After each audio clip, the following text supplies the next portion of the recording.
The show where there are no penalties, nothing is offside, and everything is fair game. This is The Gloves Are Off.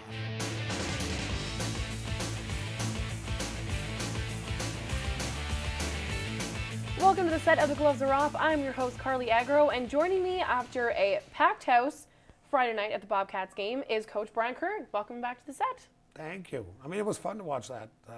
Like I said, I don't really see it or hear too much, but after the game, I had so many people come up and say that was nice to watch, and that's the way it was at the beginning of the season. I'd love to see it continue on. Yes, I would very much like to see it continue on. And continuing on in the playoffs is the Lloydminster Universal Heat.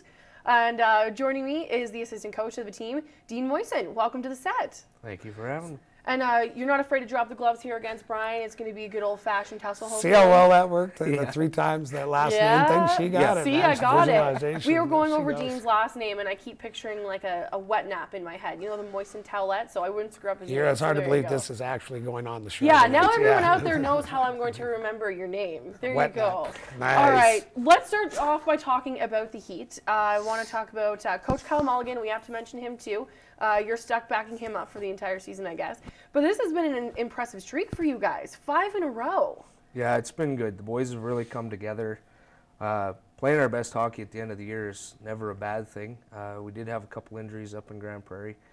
Had yesterday off, so we'll see how they're all feeling today, and hopefully everyone's ready to go for tonight. And a big offensive weekend in Grand Prairie as well. You guys outshot everybody, what was it, 12-3 was the goals there too. So very strong offensive performance for the team. Yeah, Saturday was a pretty quiet game. We didn't play as well, but Sunday after we had the injuries, 10-3. we seemed to. Yeah, it was nice to see, and everybody contributed. We had 2 kids that hadn't scored all year. One got off the schneid, but the other guy couldn't quite get her done. But it's funny how that happens, though, when you have injuries. Yeah. That gives opportunities to other players to That's play. actually a good And point, you know yeah. what? They work. They're happier than hell. right. And now the hard problem for them is they're going to be like, well, I deserve to be up on that line now. Yeah. Nah, it doesn't work that way. It doesn't work that way. There's Brian being the ever-positive coach. I like it. All right, let's talk about the Bobcats because you're looking to make it 3 in a row tonight. You guys have a big game tonight against the Crusaders, so heading into Sherwood Park. How do you think the team has coped? Dean, I'm sure you're well aware of everything that's going on off the ice for this team.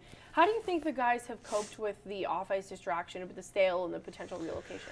Well, you know what? I think I don't think they really care. Yeah. I mean, I think we've distracted And them not well that that's enough. like an insensitive thing. That's No, almost a yeah, good well, thing. thanks. Yeah, it's kind of like we said. What can they do? Right. How can they change how business is done? They can only make a difference by how they play, and maybe people will like it even more, and more people will step up and do something. But, you know, for the most part, we don't talk about it. I don't think they're around a lot of people that talk about it, or in that group of people. It's generally, you know, business people that we've heard talk more about it, and fans, of course. But they leave the players alone. So, you know, they've done well. We have a tough game. I really like Sherwood Park. I think we're 3 teams that are a lot alike: Bonnyville, us, and Sherwood Park. You never know what's going to happen in the games because all 3 teams work so hard. No, they have been close games. Yeah, and it shouldn't have been, and really it should not have been in the second period against Sherwood Park. We probably could have had 6 goals, but that's been our story all year. You know what? We probably played 45 one-goal games this year. So Yeah. it's not like we don't know how to play them. But I know that my hair just gets grayer every minute, and my heart. It just is. I can see it. We need some. What is it? Just for men on the set, maybe. No, Maybe we'll this do is that going to next stay week. this way. Gray is beautiful. the next step. That's the next step. See, this is version 1.0, and then we have version 1.1. All Don't right, even let me start on you Yeah, right now. no, we won't get started on my hair. Please, no. Let's move on. Let's talk some more hockey. I want to talk Junior B hockey with you guys because the Bandits have had an impressive go of things. They've moved into their postseason play.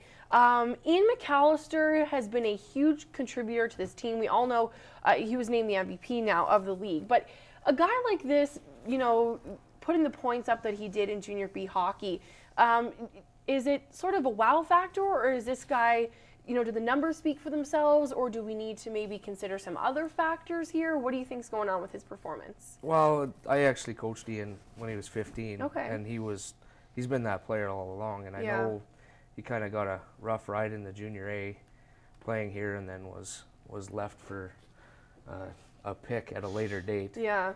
And came back, and ever since he's been playing with the Bandits, he's been that special player. So, you know, he's he's very skilled, but he's also very gritty, and he doesn't mind getting in there and messing things up. So, you know, I'm not real surprised at how well he's done.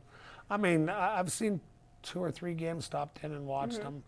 Unfortunately, I came in and watched them play against my nephew's team, which they were god-awful.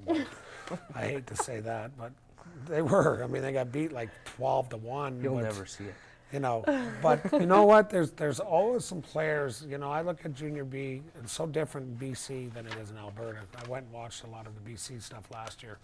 And Alberta players, there's some really good Junior B players that play on it, and it's always there's always a story by why didn't this kid play? Why didn't he play Junior A? And he seems to be one of those stories. But you know what? He doesn't give up. He loves the game. He plays hard, and he has fun playing it. And you know what? Oh, good for him. Great for him and great for the team. That's a great thing to have. Yeah. My next question for you is, Brian, did you have fun watching Tiger Woods get fined by the European Tour for his little spitting You know incident? what? I just that's just to me, it's not even worth talking really about No? it. He spit. Oh my God, stop the press. I should remind everyone, this is Dump and Change. If you guys don't like a topic, you can dump it. But I'm gonna, you know what? I'm gonna give it 1 second. Okay. He spit. It's the etiquette of the game. Oh, he got fined. Should have been on the news. Dump it. Okay, Dump. No, you started talking about it now. We have to finish. It's gone. He's spitting on me now. No. All right. Every other sport, there's spitting, sure. I understand, you know, Brian, you mentioned the word etiquette, and it's a gentleman's game of golf, blah, blah, blah. Now, Woods has come out and since apologized. Do you think he was at a line spitting on the green? You know what? Would you spit on a green? Tell me that.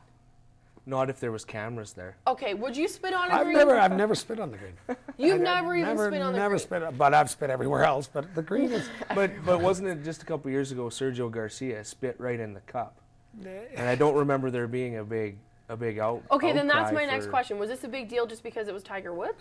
Probably higher Yeah, standards. that's what you think? Way to go after him, Press. You got him. The guy, you know, let's see, fooled around with 12 women. That was kind of big news.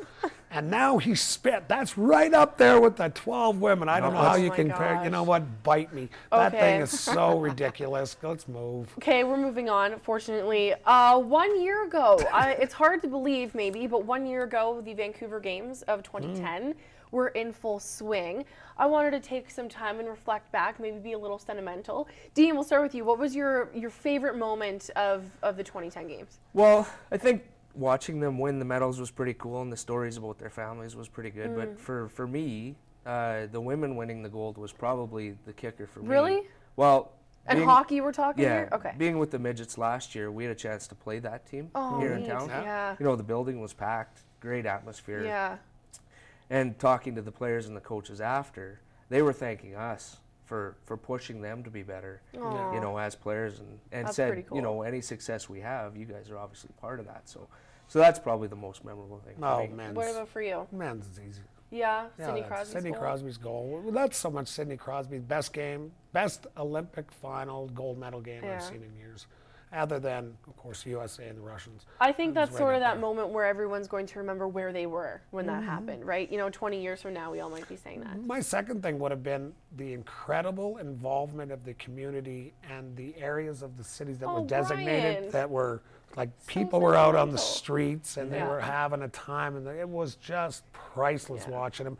And the kid that one kid that won that, I like watching Bilodeau? that trick skiing. Oh, okay. That's what they do. Those Yeah. whatever the hell. That's just unbelievable. He won a gold medal or whatever. Yeah. But, you know what? Great job, Vancouver. I didn't really. I was kind of watching a little bit of it, and I'm kind of like, let's move on. Oh, It was move last on. year. Okay. Move on. There's me, Bob. Like, Oh, no kidding. All right, well, fortunately, it is time for us to move on so Brian can turn his frown upside down. Stay tuned. There's a whole lot more Dumb and Change coming your way.